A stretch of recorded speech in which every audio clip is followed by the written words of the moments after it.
Alam mo ba, na kahit wala na ang Katniel ay madami pa din nagbalik tanaw sa mga nagawa nilang pelikula. Una sa listahan ang 24/7 in Love movie nila noong 2012 na kumita ng 80 million pesos. Sinundan ito ng Must Be Love noong 2013 naman na kumita naman ng 113 million pesos. Nakagawa din sila ng horror film titled Pagpag na kumita naman ng 188 million pesos. Nang gawin naman nila ang pelikulang She's Dating the Gangster ay dito na sila tinawag na box office king and queen at kumita ang pelikulang ito ng 286 million pesos.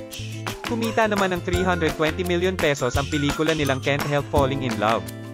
Ang pelikulang Barcelona naman ay patok din sa takilya dahil kumita naman ito ng 321 million pesos.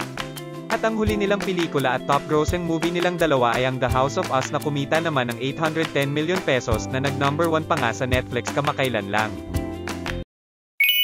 Alam mo ba, na trending ang video nila Vice Ganda at Paolo Ballesteros na magkasama sa McDonald's commercial.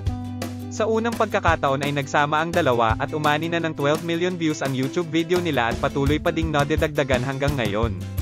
At alam mo ba, na nagbatian pa ang dalawa on live television sa Eat Showtime at Eat Bulaga nang magpa-deliver sila ng McDo sa isa't isa.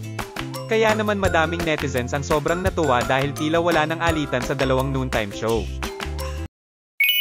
Alam mo ba, na nagkita na sa wakas ang dalawang reyna ng kagandahan na sina Marian Rivera at Heart Evangelista. Makalipas ang napakahabang taon ay sa wakas ay nagkita na muli ang dalawa sa kaarawan mismo ng CEO ng GMA7 na si Attorney Felipe Gozon. Sa isang Instagram page ay makikita ang dalawa na Naki Party at meron ding video sa TikTok na lumabas na makikita na mahigpit na nagyakapan ang dalawa at nagchichikahan.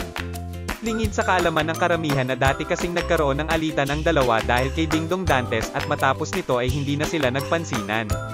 Noong nakaraang buwan lang napabalitang nagkaayos na ang dalawa.